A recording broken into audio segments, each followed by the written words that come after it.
आज एमसीसी को नाममा फेरि पनि हाम्रो चोलिया र बचेको चोलिया र फरिया बेचिँदैछ।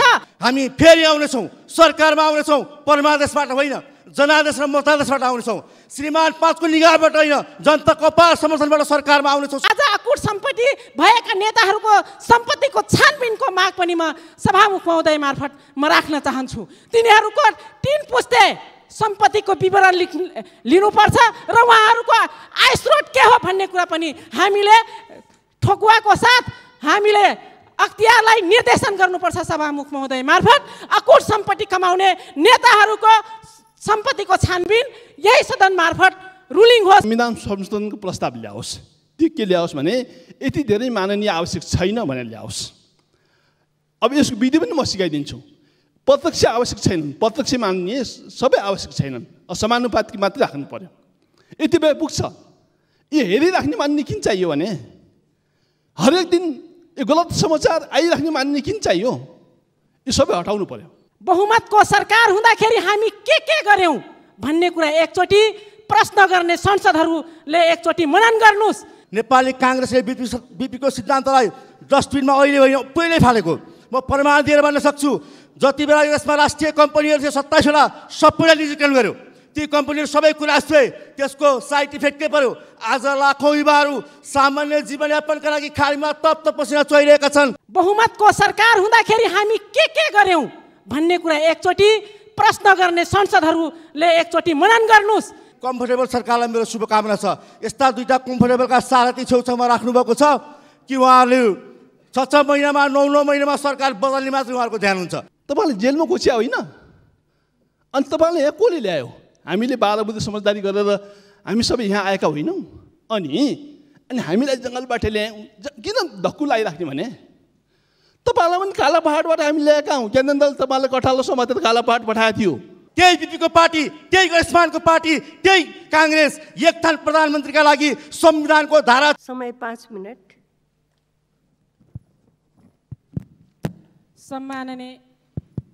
सम्माननीय सभामुख महोदय,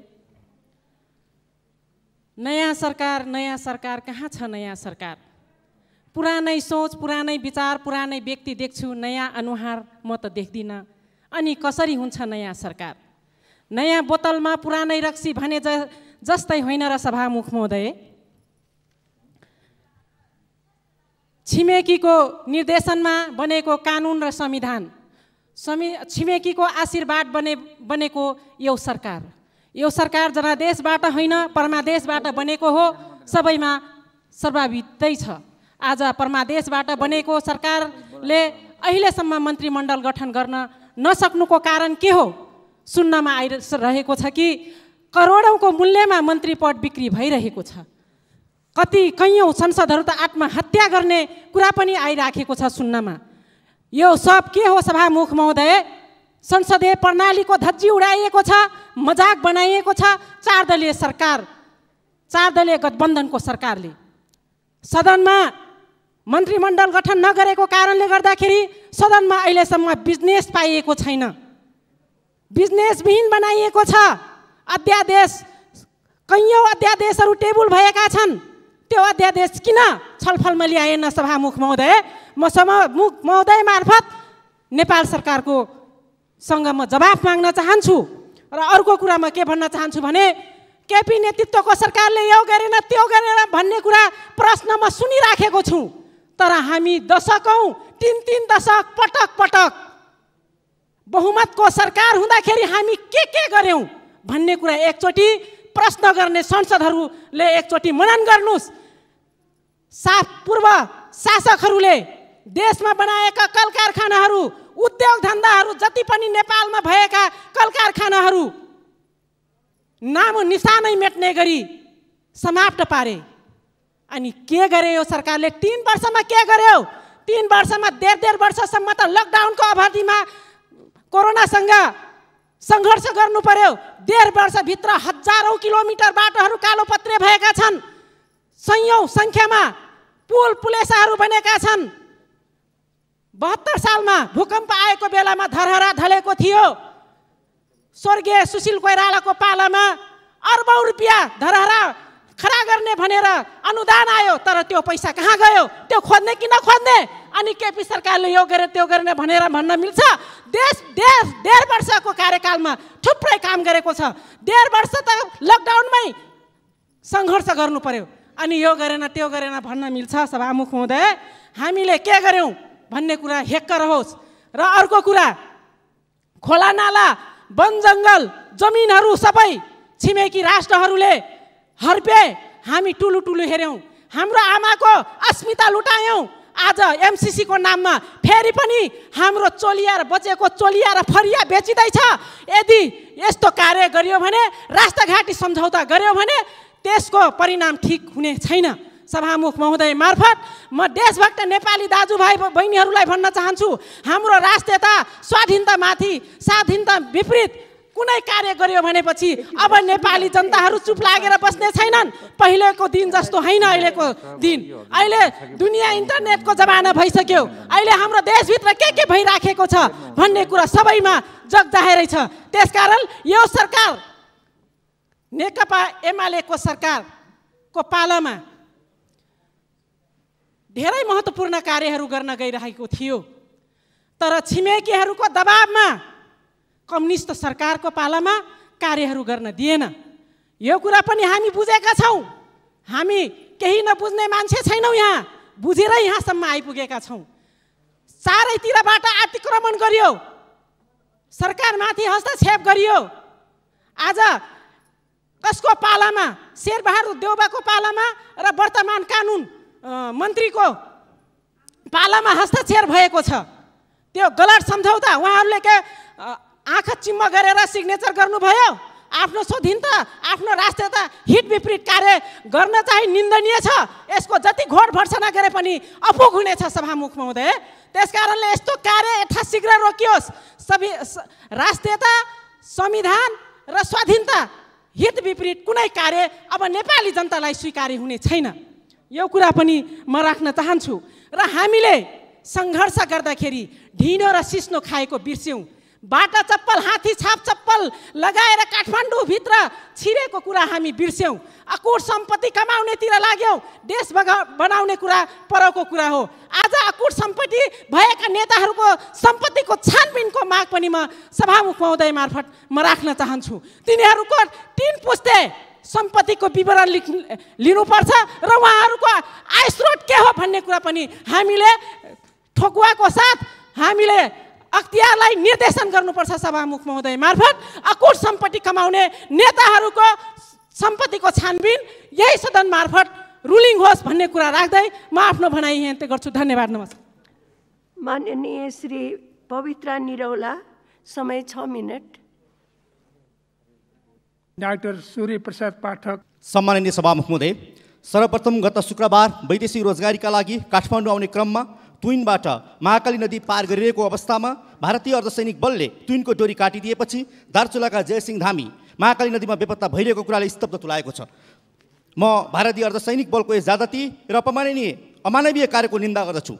सरकारले अहिलेसम्म यस विषयमा भारतसँग कुनै बातचित नगरेको कुराप्रति गहिरो दुःख व्यक्त गर्दछु। सरकारलाई अनुरोध गर्छु, यदि चीनको नागरिक भएको भए, यदि अमेरिकाको नागरिक भएको भए, यदि बेलायतको नागरिक भएको भए, कम्तीमा अहिलेसम्म आफ्ना मन्त्रालयमा परराष्ट्र मन्त्रालयमा बोलाएर राजदूतलाई सोधेनी पुछेनी हुन्थ्यो होला। तर नेपाल सरकार या कम्फर्टेबल सरकारले यसमा ध्यान नदिनु कुरा अत्यन्त दुःखदायी छ। म यो घटनाको निष्पक्ष रूपमा छानबिनको माग गर्दछु।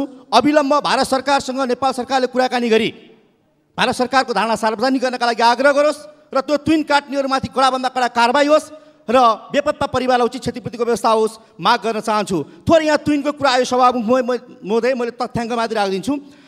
सम्माननीय प्रधानमन्त्री, तत्कालीन प्रधानमन्त्री केपी शर्मा ओली पदमा बहाल रहँदा यो देशमा 171वटा तुइन थियो। यो घटना 2072 सालको बिचमा उहाँको सरकारलाई अपदस्थ गरियो र 2074 सालमा फेरि उहाँ आइसके पछाडि यसलाई प्राथमिकता राख्नुभयो र अहिलेसम्म 130वटा झोलुङ्गे पुल निर्माण भइसकेका छन्। 3वटा सडक पुलले विस्थापित गरिसकेका छन्। 12वटा निर्माणाधीन छन्। त्यसमा 4वटा महाकाली नदीमा छन्, जसमा 2वटाको 95% काम सम्पन्न भएको छ, 2वटाको 30% काम सम्पन्न भएको छ र बाँकी 8वटामा 50% काम सम्पन्न भएको छ भने 26वटा तुइनहरू प्राविधिक कारणले झोलुङ्गे पुलले विस्थापित गर्न नसक्ने कुरा रिपोर्ट आएको छ। यति तथ्याङ्क राख्नका लागि डेस्कटप पनि चाहिन्न, ल्यापटप पनि चाहिन्न, हेडटपमा राख्नका लागि म माननीयज्यूलाई हार्दिक अनुरोध गर्न चाहन्छु। सम्माननीय सभामुख महोदय, कोभिड भाइरसका कारणले ज्यान गुमाउने नागरिकहरूप्रति भावपूर्ण श्रद्धाञ्जली व्यक्त गर्न चाहन्छु। शोकाकुल परिवारजनप्रति गहिरो समवेदना प्रकट गर्न चाहन्छु। अहिले पनि देशका विभिन्न अस्पतालमा सङ्क्रमितहरू उपचार गराइरहनु भएको छ। शीघ्र स्वास्थ्य लाभको कामना व्यक्त गर्न चाहन्छु। यसबाट छुटकारा पाउनका लागि सरकारले अविलम्ब सबै नागरिकलाई खोप उपलब्ध गराओस् सरकारसँग आग्रह गर्न चाहन्छु। तत्कालीन केपी ओली नेतृत्वको सरकारले व्यवस्थापन गरेका लाखौँ डोजका खोपहरू अहिले पनि सहज ढङ्गबाट नागरिकको हातमा पुग्न सकेका छैनन्। कहिले भट्टी पसलमा, कहिले भैँसी व्यापारीको हातमा, कहिले होटलमा ती खोपहरू पुगेका छन्। अर्को पहिलाको सरकारले व्यवस्थापन गरेको खोपलाई समेत सहज ढङ्गले नागरिकको हातमा पुर्याउन नसक्नु दुर्भाग्यपूर्ण हो। सरकारको यसमा गम्भीरतापूर्वक ध्यान जाओस् आग्रह गर्न चाहन्छु। सम्माननीय सभामुख महोदय, मैले यति बेला विश्वेश्वर प्रसाद कोइरालालाई स्मरण गरिरहेको छु। जति बेला देशमा नेपाली काङ्ग्रेस पार्टीको स्थापना हुँदै थियो, विश्वेश्वर प्रसाद कोइरालाको एउटा ध्येय थियो, यो मुलुकमा संसदीय प्रजातन्त्रको स्थापना गर्ने, दलीय प्रतिस्पर्धामा आधारित राजनैतिक प्रणालीको स्थापना गर्ने र आधुनिक प्रजातन्त्रको ब्याकबोन बनेका दलहरू हुन्छन् भन्ने कुरा उहाँले वकालत गर्नुभयो। राणा शासनका विरुद्ध मात्र होइन, पञ्चायती व्यवस्थाका विरुद्ध समेत उहाँले कठोर सङ्घर्ष गर्नुभयो। सायद एक थान प्रधानमन्त्रीको लागि बिपीले सम्झौता गरेको भए देशमा सूर्यबहादुर थापा होइन बिपी कोइराला प्रधानमन्त्री बन्नुहुन्थ्यो। एक थान प्रधानमन्त्रीको लागि सम्झौता गरेको भए यो देशमा सूर्यबहादुर थापा, लोकेन्द्र बहादुर चौहान, गणेशमान सिंह प्रधानमन्त्री बन्नुहुन्थ्यो। तर उहाँले निष्ठा टकाउन दिनु भएन। निष्ठामा निरन्तर रूपमा रहिराख्नुभयो, उहाँलाई सम्मान छ। तर आज त्यही बिपीको पार्टी, त्यही गणेशमानको पार्टी, त्यही काङ्ग्रेस एक थान प्रधानमन्त्रीका लागि संविधानको धारा 76(5) को अपव्याख्यालाई चुम्बन गरिरहेको छ, अगाडिरहेको छ। योभन्दा दुर्भाग्यपूर्ण अवस्था के हुन्छ सभामुख महोदय? संविधानको धारा 76(5) को निर्माण गर्ने सन्दर्भमा हामीले संविधान निर्मातालाई सोध्यौँ, संविधानको धारा 76(5) किन राख्नुभयो? उहाँहरूको प्रश्न जवाब थियो, हाम्रो देशमा यस्तो पनि हामीले अभ्यास गऱ्यौँ, कुनै बेला पार्टीको संसदको नेता झलनाथ खान हुनुहुन्थ्यो, प्रधानमन्त्री माधव नेपाल बन्नुभयो। पार्टीको संसदको नेता पुष्पकमलदार प्रचण्ड हुनुहुन्थ्यो, प्रधानमन्त्री बाबुराम भट्टराई बन्नुभयो। त्यसकारण भोलि दलभित्रको कुनै पनि सांसदले प्रधानमन्त्रीको दावा गर्न सक्छ र दलीय सहमति जुटो भने त्यो मान्य प्रधानमन्त्री हुन्छ भनेर 76(5) को परिकल्पना गरियो। तर अदालतले के भन्छ? 76(5) भनेको निर्दलीय धारा हो, त्यहाँ दलको कुनै पनि हुइप लाग्दैन, त्यहाँ सांसदहरू स्वतन्त्र छन् भन्ने खालको व्याख्या गर्छ र त्यही व्याख्यामा नेपाली काङ्ग्रेस नाचिरहेको छ। के बिपी कोइरालाले परिकल्पना गरेको संसदीय प्रणाली यही हो? मेरो प्रश्न अरूलाई होइन, बिपीको सुपुत्र यही संसदमा हुनुहुन्छ, गणेशमानको सुपुत्र यही संसदमा हुन्छ। मेरो उहाँलाई प्रश्न छ, के बिपीले परिकल्पना गरेको काङ्ग्रेस यही हो? हुन त नेपाली काङ्ग्रेसले बिपीको सिद्धान्तलाई डस्टबिनमा फाल्ने कुरा कुनै नौलो होइन, त्यसमा म थोरै पछाडि आउनेछु। सम्माननीय सभामुख महोदय, हामीलाई थाहा थियो अघिल्लो पटक केपी ओलीको नेतृत्वको सरकारले चीनसँग पारमाणु सन्धि सम्झौता गर्दाखेरि केपी शर्मा ओलीको नेतृत्वको सरकारलाई हटाइयो, विस्थापन गरियो। हामीले त देखेका थियौँ। जति बेला हाम्रो नेतृत्वमा लिम्पियाधुरा, लिपिगुलेक र कालापानी समेटेर हामीले नक्सा सार्वजनिक गर्दै थियौँ, हामीलाई लागेको थियो अब यो सरकारको आयु धेरै छैन।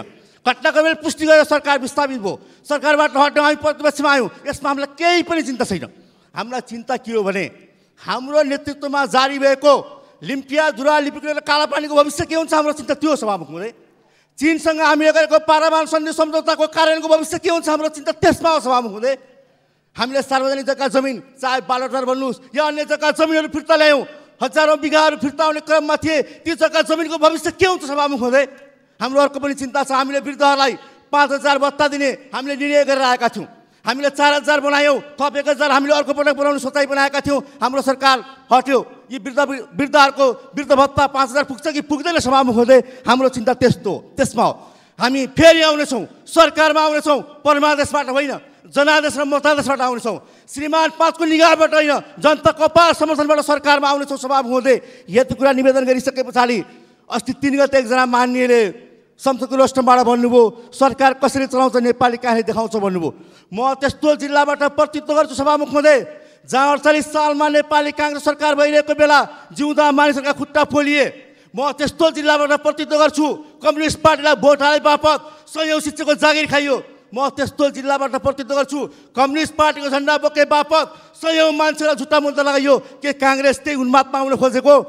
कृपया यदि तपाईँले धम्काउन खोज्नुभएको भने म विनम्रतापूर्वक अनुरोध गर्छु, कम्युनिस्ट पार्टीलाई माया गरे बापत, कम्युनिस्टलाई सहयोग गरे बापत, समर्थन गरे बापत राज्य आतङ्क मचाउने प्रयास गर्नुभयो भने त्यो दुष्प्रयास हुनेछ।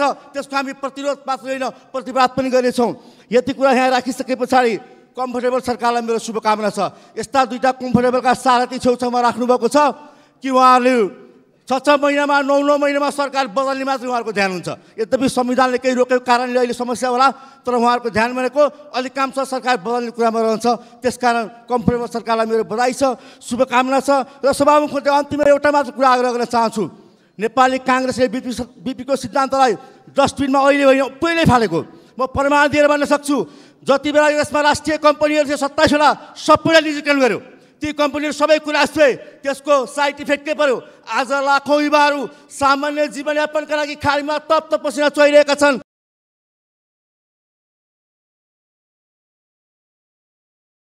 संविधान संशोधनको प्रस्ताव ल्याओस्। त्यो के ल्याओस् भने यति धेरै माननीय आवश्यक छैन भनेर ल्याओस्। अब यसको विधि पनि म सिकाइदिन्छु।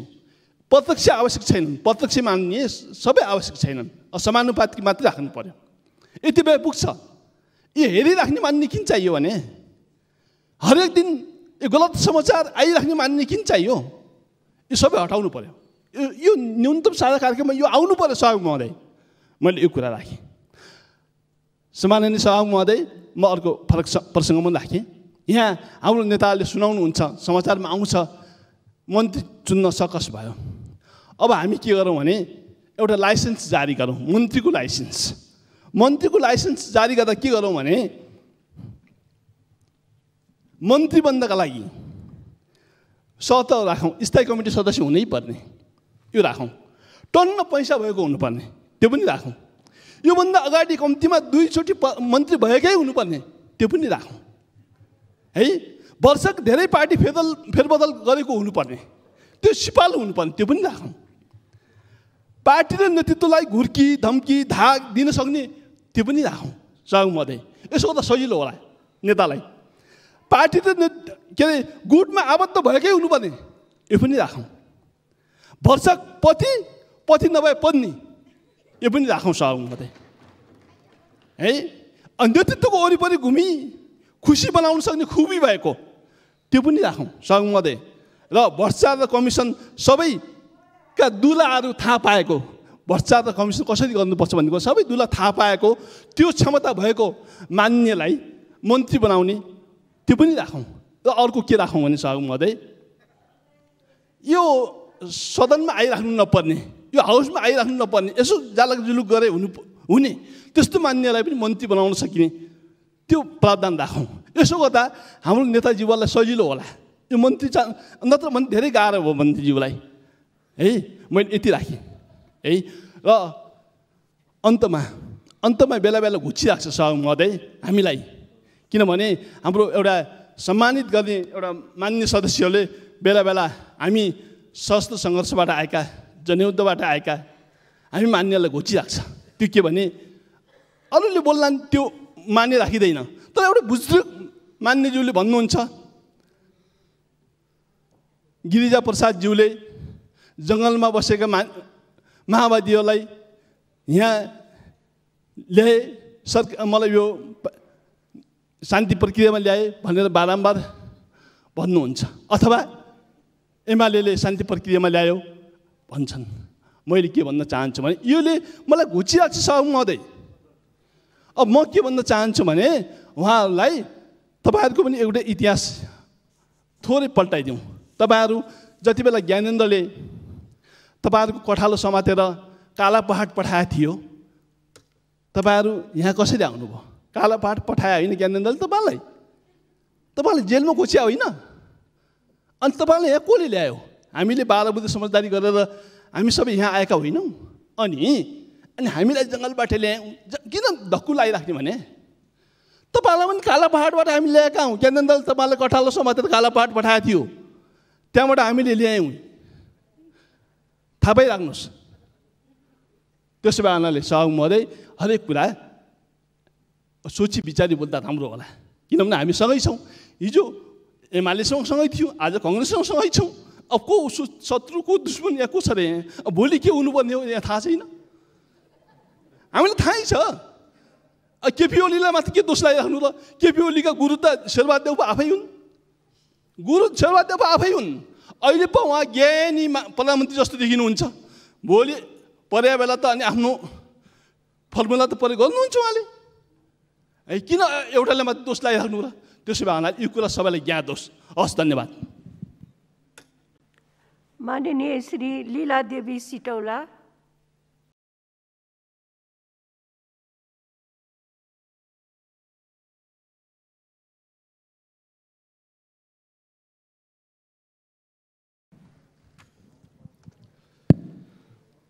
सम्माननीय सभामुख महोदय,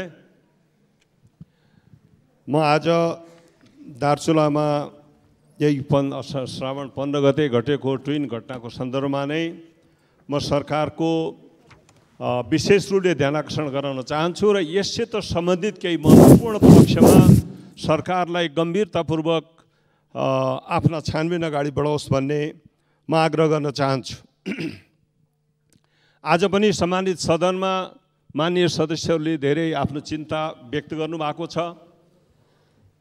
र विगत 4 दिनदेखि नै राष्ट्रिय समाचारहरू र सामाजिक सञ्जालमा अत्यन्त गम्भीरताका पूर्वक प्राथमिकताका साथ यो विषय आइरहेको छ र पत्रपत्रिकाले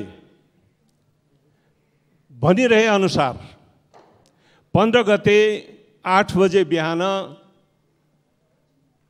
8 जना युवाहरूको टोली ट्रेन तरेर भारततिर प्रवेश गर्न गइरहेका थिए। 3 जना तरिसकेका, चौथो व्यक्ति हाम्रो जयसिंह धामीजी युवा तरिरहेको बेला भारततर्फबाट भारतीय सीमा सुरक्षा बल एसएसबीले ट्रेन काटिदिएका कारणले जयसिंह धामी महाकालीमा बेपत्ता भएका छन्। यो समाचार दिनानुदिन आइरहेको छ र यो चिन्ता जनताको पक्षबाट स्थानीय तहबाट व्यक्त भइरहेको पनि छ। त्यस कारणले आज उसको परिवार शोक सन्तप्त छ, अत्यन्त पीडामा छ। त्यसकारण जयसिंह धामीको त्यो परिवारलाई म आफ्नो तर्फबाट समवेदना पनि पुर्याउन चाहन्छु र सरकारले यस विषयमा ध्यान दिनुपर्ने र यो विषयसित सम्बद्ध धेरै महत्त्वपूर्ण पक्षमा म आफ्ना विचार राख्न चाहन्छु के भने यो घटना सामान्य रूपमा लिन हुँदैन।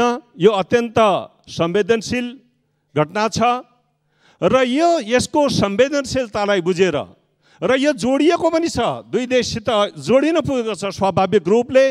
त्यसकारण यसको छानबिनको क्रममा पनि, यसको अनुसन्धानका क्रममा पनि कूटनीतिक तहबाट सम्बन्ध स्थापित गरिहाल्नु पर्दछ र यसको सत्य तथ्य छानबिन गर्नै पर्दछ। यो वा त्यो पक्षको विषय यो होइन, बन्नु हुँदैन। यसले राजनीतिक रङ्ग पनि पाउनु हुँदैन, मेरो विशेष आग्रह छ। तर यथार्थ छानबिनमा सबैको सहयोग पुग्यो भने मलाई लाग्छ सत्य आउँछ। सत्यको सबभन्दा बढी प्रत्यक्षदर्शी, प्रत्यक्ष सहभागी नै तर्न ट्रेन तरिसकेका र तर्न बाँकी रहेकाहरू सबभन्दा पहिले सम्बद्ध पक्ष हुन्छ र स्थानीय तहको दुवैतिरको जनतालाई पनि ठिक ढङ्गले छानबिन र अनुसन्धानमा केन्द्रित भयो भने सत्य कुरा आउन सक्दछ र यदि सत्य यसरी आउँदा भारतीय पक्षको बाट एसएसबीले यदि ट्रेन काटेकै कारणले भएको हो भने यो अझ थप गम्भीर र महत्त्वपूर्ण र अझ बढी संवेदनशील विषय हुन जान्छ र कूटनीतिक तहमा छिटोभन्दा छिटो गम्भीर ढङ्गले पहल गर्नु जरुरी छ र बेपत्ताको परिवार त्यसको खोजी पनि हुनु जरुरी छ र यसको परिवारले कूटनीतिक तहबाट नै उचित राहत र क्षतिपूर्ति पर्याप्त रूपमा पाउनु पर्दछ। यसमा सरकार गम्भीर हुनु अत्यन्त आवश्यक छ। म यो कुरा सबभन्दा पहिले राख्न चाहन्छु र दोस्रो विषय यहाँ ट्विनसित जोडिएको विषय यो आज पनि चर्चा भइसकेको छ। 2072 साल असोज 24 गते अहिले निवर्तमान प्रधानमन्त्री केपी शर्मा ओलीजीले घोषणा गर्नुभयो 2 वर्षभित्र सबै ट्रेनहरू विस्थापित हुनेछन् र यही संसदमा प्रधानमन्त्रीजीले केही समय पहिले जवाब पनि दिनुभएको थियो। अब ट्रेन विस्थापित भइसके, अब कोही व्यक्ति ट्रेन तर्दा वा मर्नु पर्दैन, तर्नु पर्दैन, मर्नु नि पर्दैन भन्नुभएको थियो र अहिलेको अवस्था के हो त भन्दा उहाँले त्यो पनि भन्नुभएको थियो कोही यदि ट्रेन बाँकी छ भने फोटो खिचेर ल्याउनु होला, सिंहदरबारमा पुर्याउनु होला भन्यो। दार्चुलाको यो ट्रेनको यो घटनाको फोटो अझ हेर्न बाँकी छ। हेर्ने हो भने मैले कसैलाई देखाउनु, कसैले हेर्नुपर्ने बाँकी छैन जस्तो लाग्छ। यो गम्भीर कुरा हो। त्यसको सँगसँगै यति एउटा कुरा भन्न चाहन्छु, यो ट्रेन विस्थापन गर्ने 4 ठाउँको ठेक्का भयो। 2-3 वर्ष भइसक्यो ठेक्का कसलाई दिएको थियो म सरकारको ध्यान आकर्षण गर्न चाहन्छु। त्यो ठेकेदार को थिए? पार्टीका कार्यकर्ताहरू थिए। ती कार्यकर्ताहरूले पेस्की लिएर पनि कहाँ छन् गए अहिलेसम्म हेरेन 3 वर्ष। यो दुःखद कुरा यो। त्यसकारण ती ट्रेनहरू छिटोभन्दा छिटो शिलान्यास भएर बेपत्ता भएका ठेकेदार को हुन् सार्वजनिक हुनुपर्छ र त्यसको छानबिन हुनुपर्छ र छिटोभन्दा छिटो ट्रेनहरू विस्थापित त्यो ट्रेनहरू निर्माण गर्न सक्नुपर्छ ती 4वटा ठाउँ कम्तीमा। त्यसले धेरै ठुलो एउटा राहत हुन सक्दछ। यो भाषणको विषय होइन, व्यवहारमा हेर्ने विषय हो। यो आलोचनाको विषय हुन सत्य कुरा हो। त्यस्तै यो विषय जोडिएको छ कालापानी, लिफु लेक, लिम्पियाधुराको हामी धेरै चर्चा गर्छौँ। यो राष्ट्रिय सामरिक महत्त्वको स्थान पनि हो र यो ठाउँ त्यहीँसित जोडिएको स्थान पनि हो ब्यास गाउँपालिकाको। यो क्षेत्र जहाँ आज पनि आफ्नो बाटोबाट सदरमुकाम आउन सक्ने अवस्था नभएका कारणले ट्रेन तर्नेर यो जोखिम लिनुपर्ने आवश्यकता छ। यो विगतको सरकार आएपछि यो सरकार नेकपाको सरकार आउनुभन्दा पहिले दार्चुला तिङतर सडक आयोजना महत्त्वपूर्ण ढङ्गले विशेष बजेट सहित कार्यान्वयन हुँदै थियो। यद्यपि गति सन्तोषजनक थिएन तैपनि त्यो छुट्टै योजना थियो र छुट्टै त्यसका निमित्त काम चलिरहेको त्यो बजेट थियो। तर यो सरकार आउने बित्तिकै त्यो पुरा दार्चुला तिङतर सडक यति महत्त्वपूर्ण संवेदनशील ठाउँको सडकलाई काटेर महाकाली कोरिडोरमा 4 जिल्लाको साझा कार्यक्रममा हालिदिएपछि यसको महत्त्व समाप्त भयो, ओझेलमा पर्यो। यो दुःखद पक्ष हो। मैले यो संसदमा पटक पटक कराएँ गत वर्षको बजेटमा, त्योभन्दा पहिलो बजेटमा। यो बजेटको शीर्षक छुट्टै होस्, यसको शीर्षक यसको बजेट छुट्टै बनाउनुहोस्। नेपाली सेनालाई हामीले निर्माणको ठेक्का दियौँ तर बजेट छैन। बजेट कहाँ छ भन्दा 4 जिल्लाको साझा बजेटबाट तान्नुहोस्, जति सकिन्छ गर्नुहोस् भन्ने गरियो। अब म यो सरकारलाई आग्रह गर्न चाहन्छु यो छुट्टै बजेट आउनु पर्दछ अनि मात्रै यसको सही। माननीय श्री सुरेन्द्र कुमार कार्की, समय 6 मिनट।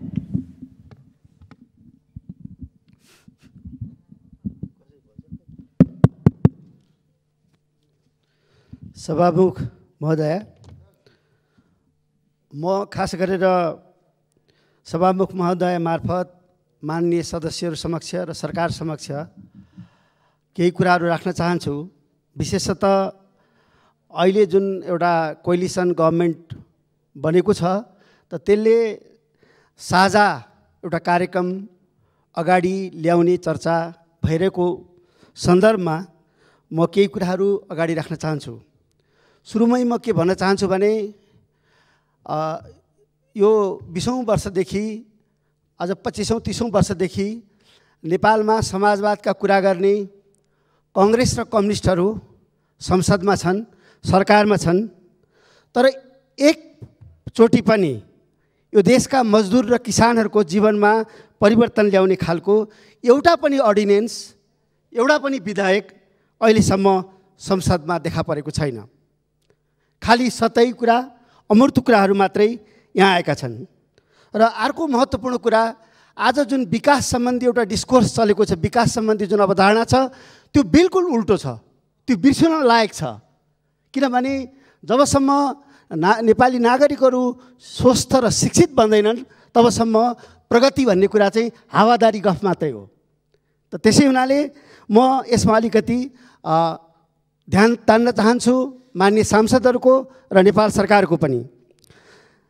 युनाइटेड प्रोभिन्स अफ हल्यान्डबाट सुरु भएको विश्व पुँजीवादी व्यवस्था आज एकदमै यस्तो साँघुरो ठाउँमा पुगिसकेको छ कि यसको निम्ति विचरण गर्नलाई अब नयाँ भूगोल बाँकी छैन र यसले नयाँ एउटा सिस्टम पनि डेभलप गर्न नसक्ने स्थितिमा पुगेको छ।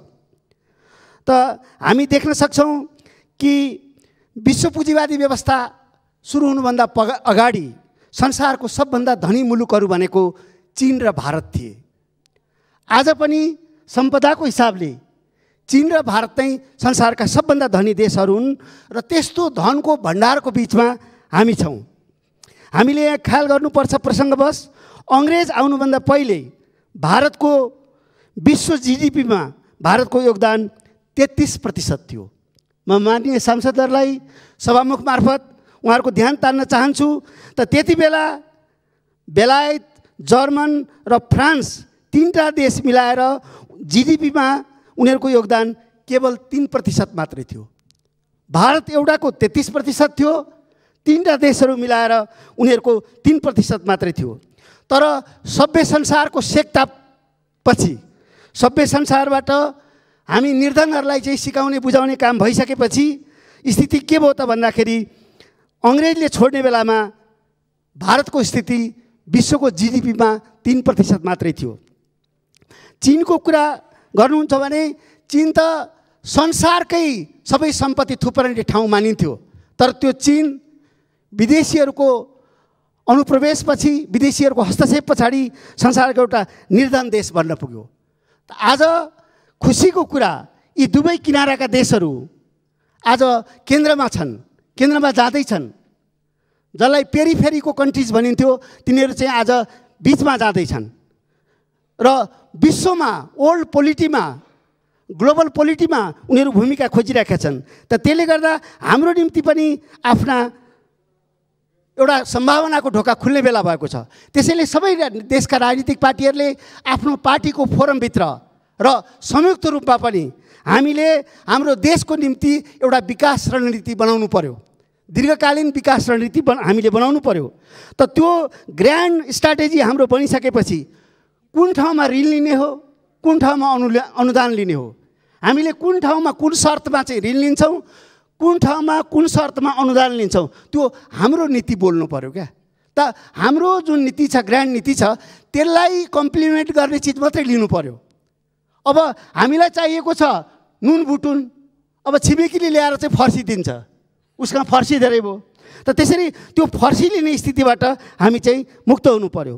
र यो प्रसङ्गमा म के भन्छु भने हाम्रो छिमेकी भारतमा हामी हेरौँ कि खास गरेर कम्युनिस्ट र कङ्ग्रेस साथीहरूलाई म भन्न चाहन्छु, आज कम्युनिस्टहरू जता विभाजित भए पनि, कङ्ग्रेसहरू जता भए पनि म भन्न चाहन्छु कि अहिले पश्चिम बङ्गालको 292 सिटमा भएको चुनावमा काङ्ग्रेस र कम्युनिस्ट मिल्दाखेरि पनि 1 सिट पनि आएन। तर केरलामा फेरि दोहोरिएर कम्युनिस्टहरूले सरकार गठन गरे। त कम्युनिस्ट पार्टी बङ्गालमा पनि छ, कम्युनिस्ट पार्टी पनि केरलमा पनि छ। त यहाँको बङ्गालको कम्युनिस्ट पार्टी जनताको पछौटेपनलाई उपयोग गरेर भोट लिने राजनीतिमा मात्रै लागिराख्यो, जसरी हामी लागिराखेका छौँ। तर केरलले त्यहाँको जनतालाई शिक्षित बनाउने, स्वस्थ बनाउने, बलशाली बनाउने काममा लाग्यो। त्यसै हुनाले विगत 25-30 वर्षदेखि भारतमा त हामीले हेर्न सक्छौँ मानवीय सूचकाङ्कको हरेक ठाउँमा केरल 1 नम्बरमा छ। गुजरात, पन्जाब जस्ता राज्यहरू जहाँ चाहिँ धेरै ठुलो लगानी भएको छ, त त्योभन्दा अगाडि चाहिँ केरल देखा पर्छ। त त्यसो हुनाले म यहाँ अनुरोध गर्दछु कि हामी नेपाली समाजले 50 वर्षदेखि लामो त्याग, तपस्या र बलिदान गर्यो। फिलोसोफरहरू के भन्छन् भने यदि यस्ता त्याग, तपस्या र बलिदानको परिणाम चाहिँ राम्रो प्राप्त भएन भने समाज क्लान्त बन्छ, समाज थाक्छ, समाजमा प्रश्न उठ्न थाल्छ, के त्यो बलिदान साँच्चै जरुरी थियो, त्यो त्याग साँच्चै जरुरी थियो। त्यसैले अहिले नेपाली समाज कस्तो लाग्छ त भन्दा नेपालको मनोविज्ञान भनेको चाहिँ असाध्य क्लान्त छ, लेथार्जिक छ, सबैतिर निराशा छ। हामी एक आपसमा कुरा गर्दा पार्टीभित्र, फोरममा, सबै ठाउँमा निराशा व्याप्त छ। तर म तपाईँहरूलाई के सेयर गर्न चाहन्छु भने सङ्घर्ष भन्ने जो ऊर्जा हुन्छ, सङ्घर्षको ऊर्जा चाहिँ नवीकरणीय ऊर्जा हो, यो रिन्यू हुन सक्छ। यसलाई हामीले नयाँ ढङ्गले फेरि बलियो बनाउन सक्छौँ। तर त्यसको निम्ति जरुरी छ नेपालको शिक्षाको फिलोसफीलाई फेर्नु पर्यो, शारीरिक श्रमलाई हामीले डिग्निफाइड ढङ्गले अगाडि ल्याउनु पर्यो र जात व्यवस्थालाई समाप्त पार्नु पर्यो। जबसम्म यो देशका लाखौँ करोडौँ दलितहरूको इनिसिएटिभ जबसम्म यहाँ स्वतन्त्र बन्न सक्दैन, तबसम्म यो देश अगाडि बढ्न सक्दैन। त्यसो हुनाले म सबै नीति निर्माणमा सहभागी साथीहरूलाई, चाहे ती नेपाली कङ्ग्रेसका हुन्, चाहे समाजवादी पार्टीका हुन्, चाहे कम्युनिस्ट पार्टीका हुन्, त ती सबै साथीहरूसँग के अनुरोध गर्दछु भने अब यो सदनले मजदुर र किसानको पक्षमा बिलहरू देख्न पाउनुपर्छ। खास गरेर हामीले चिया मजदुरहरूलाई जो सङ्गठित छन् र थोरै सङ्ख्यामा छन् उनीहरूलाई अहिले नै हामी चाहिँ परिचय पत्र दिएर उनीहरूलाई चाहिने 10 किलो चामल, 5 किलो गहुँ, 2 किलो चिनी, एउटा ग्यासको सिलिन्डर हामीले चाहिँ ट्याक्स फ्री गरेर दिन सक्छौँ। त हामीले यहाँका जुन तल्ला साना किसानहरू छन्, यहाँ करोडौँ करोडको ऋण दिनुपर्ने कुनै जरुरी छैन। हामीले साना किसानहरूलाई केही लाखको केही हजारको ऋण चाहिँ समयमा दिन सक्यौँ भनेदेखि नेपालको स्थिति परिवर्तन हुन्छ। त त्यसैले म सबै साथीहरूसँग बिना पूर्वाग्रह के अनुरोध गर्न चाहन्छु भने यो संसदलाई जीवन्त बनाऊ, यो संसदलाई भाइब्रान्ट बनाऊ। अब हामीले बनाउने नीतिले हामीलाई चिनाओस्। हामीले दारा किटेर म कम्युनिस्ट हुँ, म समाजवादी हुँ, म काङ्ग्रेस हुँ, म बिपी कोइरालाको शिष्य हुँ भनिरहनु नपरोस्। हाम्रा नीतिहरू बोलुन्। हामीले ल्याएको नीतिले गर्दा हामीले जनताले चिनुन्। त त्यतातिर चाहिँ समय सिद्धियो। अब माननीय श्री रामबाबु कुमार यादव, समय 4 मिनट। सम्माननीय सभामुखज्यू, अब जयसिंह धामीको बारेमा गृहमन्त्रीजीबाट प्रतिबद्धता आइसकेको छ र उहाँको अब बेपत्ता भनौँ कि शहादत भनौँ त्यसले सार्थकता पाओस्। र पूर्व प्रधानमन्त्रीजीले 2072 सालमा जुन बोल्नुभयो, जुन साथीहरूले बोले कि अब 2 वर्ष ट्विन विस्थापन हुन्छ, त्यो पनि मैले पनि सुने हो। फेरि 74मा फेरि त्यही सुने मैले। मलाई के लाग्यो, खोइ 2 वर्षमा नबनाए होला, प्रधानमन्त्री हटेको कारणले नबनाए होला। अब यता प्रधानमन्त्रीजीले उपलब्धि गनाउने क्रममा अब ट्विन चढ्नु पर्दैन, झुलङ्गे पुल भइसक्यो, म प्रधानमन्त्री भइसकेपछि ट्विन चढ्नु पर्दैन। अहिले 15 गते सुन्दाखेरि मलाई के लाग्यो, खोइ किन फेरि ट्विन चढिदियो, प्रधानमन्त्रीले त ट्विन हटाइसक्नु भएको थियो। अब प्रधानमन्त्रीजीले हटेको कारणले ट्विन चढ्या हो कि झुलङ्गे पुल नभएको कारणले ट्विन चढ्या हो? मैले त यहाँ प्रश्न अहिले क्लियर के भयो, झुलङ्गे पुलको हावा मात्रै दिएको थियो ट्विन हटाउने।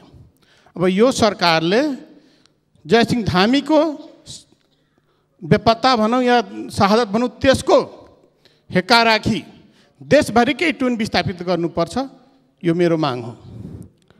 र साथै अहिले संसद चलिराखेको छ नागरिकता विधेयकको बारेमा, जुन परिवारले, जुन जनसितका परिवारले, जसको बुवा नभएको अभिभावकमा आमा भएको परिवारले नागरिकता विधेयकको बारेमा दिनका दिन मेसेज फोनबाट हामीलाई फोन गरिराखेको छ, मेसेज गरिराखेको छ।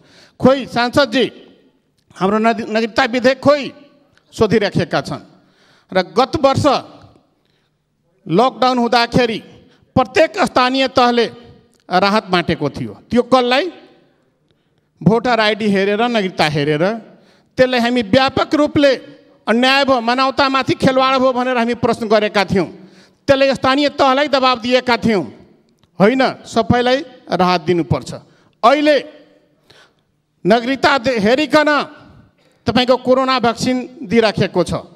भन्नुको अर्थ के नागरिकता नभएको व्यक्तिलाई कोरोना लाग्दैन, त्यसलाई भ्याक्सिन दिनु पर्दैन? र के त्यो सन्ततिलाई जसलाई यही संसदले, यही राज्यले जन्मसिद्धका छाप लगाई नागरिकता दियो, के त्यो सन्ततिलाई जिन्दगीभरि अनागरिक बनाइराख्ने? र के त्यो हाम्रो सांसदको दायित्व होइन राज्यको आवश्यकताको विषयमा 1 वर्षभित्र काम गर्ने? हामी काम गर्न सकेनौँ भने हामी माथि मुद्दा लाग्ने कि नलाग्ने? यो विधेयक कहाँ छ? नागरिकता विधेयक सभामुख मार्फत म अनुरोध गर्न चाहन्छु, तुरन्त संसदमा टेबल होस् र त्यो नागरिकता विधेयक पास होस्। अध्यादेशको अदालतले रोक लगाइसकेको छ। र अर्को, यो देशलाई हामी किसान प्रधान देश भन्छौँ, कृषि प्रधान देश भन्छौँ। 2 चोटि 2076 9 18 गते र 2077 9 गते यही देशका उखु किसानहरूले आफ्नो उखु बेचे बापतको पैसा पाउनको लागि 2 चोटि आन्दोलन गरेर सरकारले सम्झौता पनि गर्यो। दुवै आन्दोलनमा 10 दिनभित्र उखु किसानको पेमेन्ट गर्ने। र त्यही आन्दोलनको क्रममा धनकौलका, सर्लाही धनकौलका हृदयनारायण शाह मृत्युवरण पनि भयो। त्यसलाई पनि सरकारले क्षतिपूर्ति दिएन। र त्यो किसानले जसले आफ्नो उखु बेचे बापतको पैसा चिनी मिलसँग पाउनुपर्ने र सरकारले 65 रुपियाँ पर क्विन्टल दिनुपर्ने अनुदानमा अहिले त्यो अनुदान पनि चिनी मिललाई बुझायो। त्यो अनुदान बापत पनि तपाईँको यो 33 रुपियाँ पर क्विन्टल पैसा, 33 रुपियाँ पर क्विन्टल चिनी मिलले बाँकी राखेको छ। र त्यो किसान फेरि आन्दोलनको लागि काठमाडौँ आइसकेको छ। मलाई लाग्छ 5 गतेसम्मको सरकारले अल्टिमेटम दिएको छ। के त्यो किसानलाई कृषिको काम छोडाएर रोडमा आन्दोलन गराउने, उसको आफ्नो पैसाको लागि, आफ्नो भुक्तानीको लागि के सरकारको दायित्व के छ त्यो किसानको भुक्तानी गराउने कि नगराउने, यो विषयमा म सरकारको ध्यान आकर्षण गराउन चाहन्छु। साथै यहाँ बारम्बार व्यापक रूपले के उठिराखेको छ अध्यादेशको सरकार। म प्रश्न गर्न चाहन्छु साथीहरूलाई, परमादेशको सरकार म साथीहरूलाई ध्यान आकर्षण गराउन चाहन्छु कि यो देशमा प्रत्यक्ष प्रधानमन्त्रीको चुनाव भएको थियो कि संसदको चुनाव भएको थियो कि 139 सांसद त्यहाँ 149 सांसद राष्ट्रपति कहाँ जाँदाखेरि त्यो जनादेश थियो कि थिएन, त्यसले किन लत्याइयो। र साथै मलाई अदालतमा बेन्चमा दुईटा बोल्ने विषय मलाई याद छ। बेन्चभित्र कानुन उल्लङ्घन भयो भने, त्यहाँ मर्यादा उल्लङ्घन भयो भने अर्डर बोलिन्छ, र देशमा कानुन उल्लङ्घन गरियो भने परमादेश जारी गरिन्छ। कसमाथि? कानुन उल्लङ्घन गर्ने व्यक्तिमाथि। हेका रहोस्, कानुन उल्लङ्घन भएको छ त्यसमाथि परमादेश जारी भएको छ, उपयुक्त छ, स्वागत योग्य छ। र त्यसैको बलमा आज सांसदज्यूहरूले विभिन्न घटनामा, देशका घटनामा र सार्वजनिक सरकारका विषयमा आज हामी प्रश्न सोधिराखेका छौँ। यो देशको नागरिकको सर्वोच्च काम भएको छ, यसलाई बधाई दिन चाहन्छु र अदालतप्रति आभार व्यक्त गर्न चाहन्छु। हस्त धन्यवाद। माननीय श्री प्रेम सुवाल, समय 3 मिनट।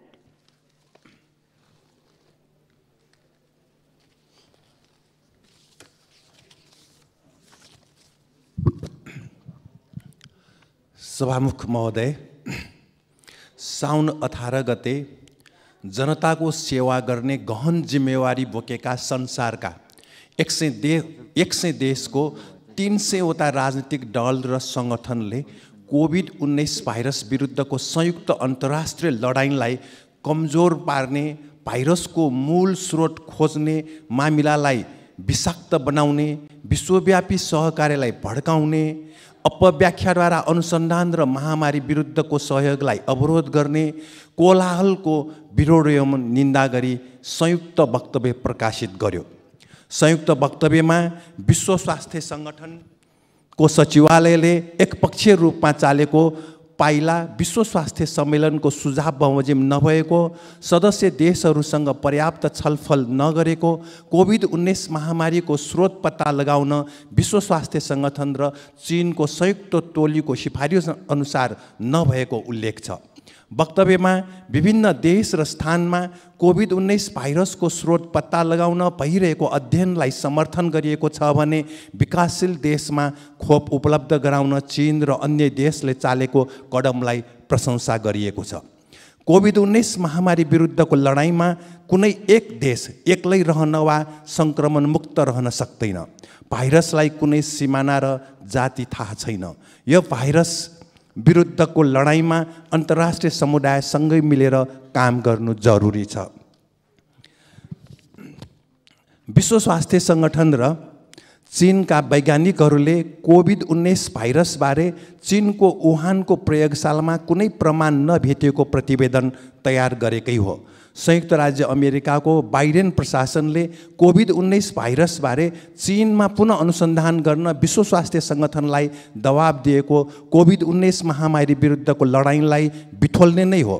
बाइडेन प्रशासनको यो कदमलाई विश्वमै निन्दा र विरोध गरिएको छ, यो उचित पनि हो। सभामुख महोदय, नेपाल धितो पत्र बोर्डका अध्यक्ष र नेपाल स्टक एक्सचेन्जका महाप्रबन्धकलाई सर्वोत्तम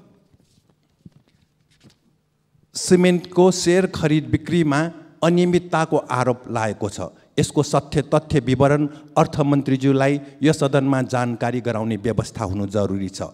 विराटनगरको कोशी अस्पतालमा दरबन्दी अनुसारको रेडियोलोजिस्ट नहुँदा बिरामीको उपचार नभएको, सिमानाका रानी क्षेत्र कोभिड-19 सङ्क्रमणको कारण सुनसान भए पनि लुकीछिपी जोगबनी पुग्ने लर्को नै भएको, कोभिड-19 सङ्क्रमित बितेको 24 घण्टामा देशभरि 3125 थपिएको, कुल सङ्क्रमित देशभरि 6,19,649 पुगेको, मृत्यु देशभरि 9,898 पुगेको र निषेधाज्ञा यो खुकुलोमा र भिडभाड यसरी नै बढेमा सङ्क्रमण अझ भयावह हुने विज्ञहरूको मत छ र यसबारे स्वास्थ्य राज्य मन्त्रीज्यूबाट यो सदनमा जानकारी गराउने व्यवस्था होस् र 20 लाख नेपालीलाई मात्र अहिलेसम्म पूर्ण खोप पाएको समाचार छ। सबै नेपालीले पूर्ण खोप कहिलेसम्म पाउने, भिडभाडमा स्वास्थ्य अनुशासन पालना कसरी गराउने, यसबारे पनि स्वास्थ्य मन्त्रीज्यूको बाट सदनलाई जानकारी गराउने व्यवस्था हुनु जरुरी छ। संसदमा मजदुर किसान गरिब मा समाजवाद उन्मुख विषयमा विधेयक पेश नहुनुमा आजसम्मको सरकारमा गएका मन्त्रीहरू नै दोषी किन होइनन्? नेका नेतृत्वको यो संयुक्त सरकारको साझा कार्यक्रम 1-2 दिनमै प्रकाशित हुँदैछ।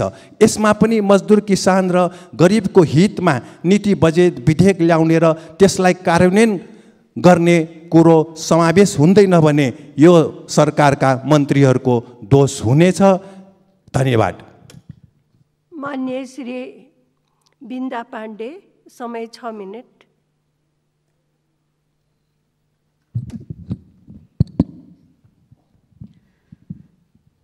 सभामुख महोदय, दार्चुला घटना क्रूरता र अमानवीयताको पराकाष्ठ हो। यस घटनाको तथ्यगत सूचना पत्ता लगाई यथाशीघ्र संसदलाई जानकारी गराउन, अपराधीलाई हदैसम्मको कारबाही गर्न गराउन र पीडित परिवारलाई न्याय र उचित सहयोग उपलब्ध गराउन फेरि पनि सरकारसँग आग्रह गर्न चाहन्छु। साथै सिन्धुपाल्चोक लगायत देशको विभिन्न भागमा भएका प्राकृतिक प्रकोपको पीडित र प्रभावितलाई उपलब्ध गराइने सहयोगमा महिला र साना बालबालिकाका आवश्यकताका सामग्री र समग्रमा मनोविमर्श सेवालाई आधारभूत प्याकेजमा समावेश गर्ने बारे पनि सरकारले सोचोस्, आग्रह गर्न चाहन्छु। सभामुख महोदय, यसबाहेक म 3 वटा विषयलाई यस संसद र सरकारको ध्यान केन्द्रित गर्न चाहन्छु। पहिलो, हरेक नागरिकको समान अधिकारको सुनिश्चितता गर्ने प्रतिबद्धतासहित हामी सबै यो सभामा आइपुगेका छौँ। 7 दशक लामो सङ्घर्षपछि जनप्रतिनिधि लेखेको संविधानमा भनिएको छ, कुनै पनि नेपाली नागरिकलाई नागरिकता प्राप्त गर्ने हकबाट वञ्चित गरिने छैन। तर संविधान बनेको 6 वर्ष बितिसक्दा पनि पहिचानविहीन लाखौँ सन्तान देश खोजिरहेका छन्। निरङ्कुश राजतन्त्रसहितको पञ्चायती व्यवस्थाले विभेद गरे भन्दै बहुदलीय व्यवस्थाको स्थापना गरियो। त्यहाँ पनि पितृसत्तात्मक विभेद कायम रह्यो। त्यसपछि जन्मदै शासक र शासित हुने राजतन्त्रको नै अन्त्य गरी कानुनका अगाडि सबै नागरिक समान हैसियत हुने लोकतान्त्रिक गणतन्त्रको स्थापना गरेको पनि 15 वर्ष बितिसकेको छ। अझै पनि सबै नेपाली सन्तानले हातमा नागरिकता लिएर यही हो मेरो देश भनेर भन्न पाउने अवस्था बनेको छैन। सभामुख महोदय, आमाको अभिभावकत्वमा हुर्किएका चितवनका एकजना 24 वर्षीय युवाले फोन गरेर भने यही जिल्लाबाट निर्वाचित सांसदको परिवारले यहीँको सिडिओ कार्यालयबाट आमाको नामबाट सहजै नागरिकता पाउँदै गर्दा मैले नपाउनु पर्ने कारण के? यही हो गणतन्त्र? यही हो समानता? यो प्रश्न ती युवाको मात्र थिएन र होइन, बरु यो सभामा उपस्थित सबै मान्यजीहरूको निर्वाचन क्षेत्रमा नागरिक पहिचानका लागि तडपाइरहेका केही लाख सन्तानकोले सिङ्गो संसद, 77वटा सिडिओ कार्यालय र नेपाल सरकारसँग गरिरहेको प्रश्न हो। सभामुख महोदय, यो प्रश्नको जवाब यही संसदमा रहेको नागरिकता सम्बन्धी विधेयक पारित गरेर मात्रै दिन सकिन्छ। त्यसैले नागरिकताको सम्बन्धमा संविधानमा रहेको विभेदको बारे बहस गर्दै गरौँला, तर संविधानले अनुमति दिएको हदसम्म लैङ्गिक विभेद नहुने गरी यस संसदमा रहेको विधेयकलाई यथाशीघ्र अगाडि बढाइयोस् भन्ने माग गर्न चाहन्छु। सभामुख महोदय, दोस्रो विषय हिंसाको बारेमा म केही भन्न चाहन्छु। जीवन साथी गुमाएर एकल हुनु कसैको रहर हुँदैन। अझ हाम्रो जस्तो पितृसत्तात्मक समाजमा एउटा विधवा महिलाको जीवन कति कष्टकर हुन्छ हामी सबैले परिवारमा भोगेका छौँ, समाजमा देखेका छौँ। उनीहरूमाथि वैवाहिक अवस्था र यौनिकताको आधारमा कस्ता हिंसा, विभेद, दुर्व्यवहार र मर्यादाहीन आक्षेप लगाइन्छ भन्ने बारेमा सायद हामी कोही पनि अनभिज्ञ छैनौँ। त्यो भोगाई बेहोर्ने सङ्ख्या सानो छैन। एकल महिला भत्ता प्राप्त गर्ने सङ्ख्या मात्रै पनि झन्डै 10 लाखको छ। हामी सबैलाई स्मरण हुनुपर्छ ती मध्येका हजारौँ महिलाले लोकतन्त्र र गणतन्त्र प्राप्तिको राजनीतिक आन्दोलन र सशस्त्र युद्धमा आफ्ना साथी गुमाएका थिए। आन्दोलनमा भिड्दै गर्दा खास गरी महिला समुदायको अपेक्षा थियो लोकतान्त्रिक प्रणाली स्थापित भएपछि सामन्तवादी पितृसत्तात्मक समाजमा फरक लैङ्गिक पहिचान र वैवाहिक अवस्था भएकै कारण कुनै सबै अमर्यादित व्यवहारको अन्त्य हुनेछ। अभिव्यक्ति स्वतन्त्रताको नाममा हुने भद्दा टिप्पणीहरू बन्द हुनेछन्। असहमति र आलोचना वैचारिक, सैद्धान्तिक र राजनैतिक आधारमा गरिनेछ। हरेक व्यक्तिले बोली र व्यवहार गर्दा आफ्नो पदीय मर्यादाको ख्याल राख्नेछन्। तर हाम्रो विगत र वर्तमानले त्यो अनुभूति दिइरहेको छैन।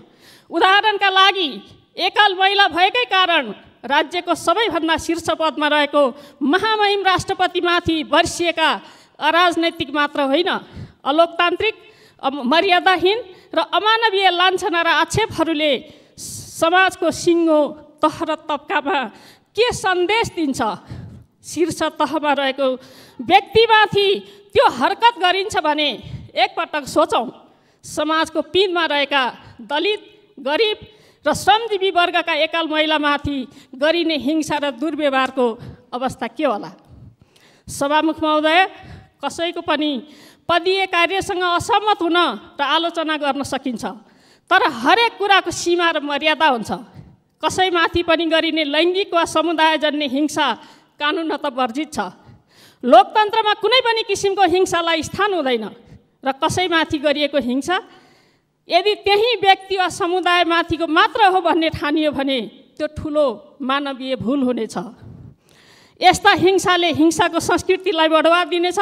वर्तमान पुस्ताले देखाएको हिंसात्मक अभिव्यक्ति र व्यवहार भावी पुस्तालाई समेत दूषित बनाउनेछ। त्यसको भागीदार प्रत्यक्ष अप्रत्यक्ष रूपमा हामी सबै हुनेछौँ। सभामुख महोदय, भनिन्छ पानी र बानी माथिबाट तल बग्छ। त्यसैले कुनै पनि किसिमको हिंसा, विभेद र दुर्व्यवहारलाई नाइ भनौँ भन्ने संस्कारको सुरुवात नीति र विधि निर्माणको सर्वोच्च निकाय सङ्घीय संसदबाटै भाषिक अडिट सहितको आचार संहिता बनाएर लागू गरौँ र यसको पहल संस्थाको प्रमुख सभामुख महोदयबाट होस् भन्ने हार्दिक आग्रह गर्न चाहन्छु। र तेस्रो विषय, यो अनौपचारिक क्षेत्रका श्रमिकहरू, खास गरेर घरेलु श्रमिकहरू खोपको प्राथमिकता बन्न पर्दा ज्येष्ठ नागरिक, अशक्त र अपाङ्गता भएका नागरिकहरू असुरक्षित अनुभूतिका साथ ती श्रमिकहरूको सहयोग लिन बाध्य भएका छन्। उनीहरूलाई खोपको प्राथमिक सूचीमा राख्न माग गर्दछु। र अन्त्यमा माननीयजीको समय सिद्धियो। अब माननीय श्री देवेन्द्र राज कणेल, समय 4 मिनट। सम्मानीय सभामुख महोदय, हामी नेपालीहरू नेपाल आफ्नो राजनीति माध्यमबाट पुरै विश्वसँग राम्रो सम्बन्ध बनाएर अघि बढ्नुपर्ने जिम्मेवारी छँदैछ। त्यसमा पनि आफ्नो छिमेकी चीन होस् वा भारत होस्, उसँग हाम्रो सम्बन्ध, एकअर्काप्रति सद्भावहरू र एकअर्काप्रति हामीले अपेक्षा गर्छौँ हाम्रा सम्बन्ध बलियो भएर अघि बढौँ। र त्यसको लागि राज्यले मात्र होइन, सीमामा बस्ने दुवैतिर त्यहाँका स्थानीयको प्रति हेर्ने दृष्टिहरू, चीनतिर चाहे चीनको सिमानामा बसेका हाम्रा नेपालीहरू उता गर्ने व्यापार या बेला बखतमा गौचरणको लागि आफ्ना वस्तुहरू लिएर जाँदाखेरि त्यहाँका आफ्ना सम्बन्धलाई जसरी एउटा प्रगाढ बनाउने, त्यस्तै हामी भारतीय जहाँ पुरानै परम्परादेखि नै एउटा सनातनदेखि नै त्यहाँ सीमा खुला छ। हामी आपसी सद्भाव, हाम्रा संस्कार, रीतिरिवाज, हाम्रा परम्पराहरू एक छन् र त्यसैले हामी भन्दछौँ जुन एउटा रोटी र बेटीको जुन एउटा सम्बन्ध छ त्यसलाई झन् बलियो बनाउनुपर्छ। हाम्रो ऐतिहासिक सम्बन्ध पनि छ। जनकपुरकी जानकी र अयोध्याका रामको माध्यमबाट जुन हाम्रो एउटा सांस्कृतिक रूपमा पनि एउटा हाम्रो सम्बन्ध बलियो छ, त्यसलाई सुदृढ गर्नुपर्छ। त्यसको लागि विशेष गरेर सीमामा रहेका दुवै पक्षका नागरिकहरूले एक अर्काप्रति देखाउने सद्भाव र एउटा मित्रताको भावले नै अघि बढ्न सक्छ। यहाँ अघि जयसिंह धामीको बारेमा कुरा उठ्यो। जुन किसिमले त्यो घटना घटेको छ अघि गृहमन्त्रीजीले यहाँ जवाब दिइसक्नु भएको छ। तर आज सम्पूर्ण नेपालीहरू मर्माहित भएका छन्, पीडा भोगिराखेका छन्। त्यो दृश्यको कल्पना गर्दाखेरि हामी त्यति मर्माहित छौँ भने आज त्यो परिवारका सदस्यहरूको अवस्था के होला। जयसिंह धामीका सानसाना छोरी र छोरा छन्, उनका परिवार छ। विदेशमा जानलाई ठुलो आशा र कल्पना बोकेर सदरमुकाम जाने क्रममा जसरी तुइन काटियो र जुन रूपमा मिडियामाहरू या विभिन्न किसिमका सञ्जालहरूमा जुन फोटोग्राफहरू आएका छन् त्यसबाट हामीले देखिराखेका छौँ। यो कुनै 81 भएको घटना होइन कि सुनियोजित तरिकाले घटाइएको घटना। मात्र 2 मिटर बाँकी हुँदै उनको तुइन काटिन्छ। अघि यहाँ मैले कुरो उठाएँ, प्रश्न गरेँ, बर्डरमा कुनै किसिमका घटनाहरू घट्दाखेरि हाम्रा दुवैतिरका सुरक्षा निकायहरू आपसमा बसेर एउटा समझदारी गरेर अगाडि बढ्छन्। बेला बखतमा त्यहाँका नेपाल पक्षले होस् या भारतीय पक्षका डिएम, नेपाल पक्षका सिडिओको मातहतमा सुरक्षा निकायको बैठकहरू बस्दछन् र आपसी सद्भाव गरेर ती समस्याहरूलाई समाधान गरेर र या छानबिन गर्ने कुराहरू हो भने छानबिन गर्नुपर्ने हो। त त्यो कुरो चाहिँ नि मैले त्यो देखिनँ। त्यहाँ जुन घटना घट्यो त्यहाँ त्यस किसिमको संरचना बनाइएन, त्यस किसिमको गठन भएन, त्यहाँ कुनै त्यस किसिमको संयुक्तको टोली बनाइएन। त्यही मात्र होइन, अहिले हाम्रो परराष्ट्र मन्त्रालय के हेरेर बसिरहेको छ। हाम्रो परराष्ट्र नीति या हामी जुन किसिमको हाम्रो परराष्ट्रबाट जुन अपेक्षा लिने हो, खै त यहाँ कहाँ देखियो। दिल्लीमा नेपाली राजदूतावास छ, त्यहाँ हाम्रा राजदूत छन्। राजदूत मात्र होइन, त्यो ठाउँमा सुरक्षा निकायहरू पनि तैनात छन्। चाहे नेपाल प्रहरी होस्, चाहे राष्ट्रिय अनुसन्धानका अधिकृतहरू छन्। त्यो भारतीय पक्षमा भारततिर भएका घटनालाई त्यहाँबाट जसरी नेपाल सरकारले उनीहरूको माध्यमबाट पनि छानबिन गर्न सक्थ्यो, त्यहाँको सरकारसँग पहल गर्न सक्थ्यो, त्यहाँ पनि मैले कमजोरी देखिराखेको छु। त्यो किसिमले हुन सकेको अवस्था छैन। त्यसकारण मेरो आग्रह छ, त्यो जुन घटना घटे त्यतापट्टि बढी सचेत हौँ। र म अन्तिममा एउटा छोटकरीमा खालि अर्को विषयवस्तुमा जान चाहन्छु। अहिले प्रत्येक व्यक्तिमाथि, नेपाली हामीमाथि सार्वजनिक ऋण 39,3300 रुपियाँ छ। मैले बारम्बार यो सदनमा विगतमा पनि उठाएँ। आज अर्बोको हरियो केराउ, कैनेडियन केराउहरू, छुहाराहरू नेपाल पैठारी भइराखेको छ। भारतको हाराहारीमा त्यहाँका अर्बोको सङ्ख्यामा रहेको जनसङ्ख्यालाई चाहिने आवश्यकता अनुसार नेपालमा पैठारी भइराखेको छ। हामी ऋणमा डुब्दै गइराखेका छौँ। विदेशबाट हामी आयात गराइरहेछौँ, तर जुन अहिले ती वस्तुहरू कहाँ गइराखेका छन् त्यतापट्टि ध्यान गएको छैन। हिजो केही दिन अगाडि मात्रै लुम्बिनी प्रदेशका डिआइजी नवलपरासीको निरीक्षणमा आएका थिए, 7 गते, गएको 7 गते। र योभन्दा अगाडि अहिले भएका त्यहाँका एसपीभन्दा अगाडि त्यहाँ अजय केसी भन्ने एसपी हुनुहुन्थ्यो। उहाँले त्यो समयमा जुन कडाई गरे र त्यो किसिमले गोदाममा थन्केका ती सामग्रीहरू डिआइजी 7 गते निरीक्षण गर्ने बित्तिकै 8 गते 200 ट्रक भारततिर पैठारी भएछ। मैले त्यहाँ बुझ्दाखेरि झन्डै 50 लाखको लेनदेन एक दिनमा गरेर 3 घन्टाको लागि 8 गते त्यो सिमानालाई खोलिएको छ। आज नवलपरासी मात्र होइन, रूपन्देहीमा पनि केही दिनदेखि यस्ता क्रियाकलापहरू बढ्दै गइराखेका छन्। एकातिर नेपाली ऋणमा डुब्दै जाने, टाउकोमाथि ऋणभार बढ्दै जाने, अर्बौंको सम्पत्ति, अर्बौंको खाद्यान्न हामी नेपालमा ल्याउने र बिना भन्सार एक सुका पनि आम्दानी नभइकन त्यसलाई चोरी निकासी गराउने। अनि यो कुनीति हो। त्यसकारण त्यतापट्टि म यो सरकारको ध्यान आकर्षण गराउन चाहन्छु। यो मुलुकलाई झन् ऋणमा डुबाउने काम नगरौँ, यतापट्टि सचेत हौँ र तत्काल लुम्बिनी प्रदेशको डिआई मान्यज्यू। अब मान्य श्री गजेन्द्र बहादुर महत, समय 4 मिनट। सम्माननीय सभामुख महोदय, यो हामीले संविधान त उत्कृष्ट नै बनायौँ, तर दुःखको कुरो हामी उत्कृष्ट हुन सकेनौँ सभामुख महोदय, किनभने हामी कम्तीमा 275 जना छौँ। हामी 275 जना हामी आफैले बनाएको संविधानलाई हामी आफैले बारम्बार हिर्काइराख्यौँ। त्यसमध्ये 274 जना रमिते भइराख्यौँ, हेरिराख्यौँ, एकजनालाई हिर्काइराख्यौँ र हामी केही बोल्न सकेनौँ सभामुख महोदय। अनि हामी रुँदै रुँदै अदालतको ढोका घचघच्याउन गयौँ र भन्यौँ हामीलाई बचाइदेऊ, हाम्रो संविधान बचाइदेऊ, हामीलाई बचाइदेऊ, प्रतिनिधि सभा बचाइदेऊ। हाम्रो आफ्नै संस्थालाई बचाउन हामीले सकेनौँ, टुलुटुले राख्यौँ सभामुख महोदय। र खालि अब हामी हाम्रो संस्थालाई बचाउन नसक्ने, तर हरेक दिन हामीले समाचार सुन्नुपर्छ सभामुख महोदय, फलानो माननीयले यसो गर्यो, फलानो माननीयले यसो गर्यो। खालि गलत समाचार मात्र हामीले सुनिराख्नुपर्ने। त्यसो भए हुनाले न हामीले हाम्रो संस्थालाई बचाउन सक्छौँ, न हाम्रो संविधानलाई बचाउन सक्छौँ। यति ठुलो जमात छ र हामी त सधैँ रमिते भइराख्छौँ सभामुख महोदय।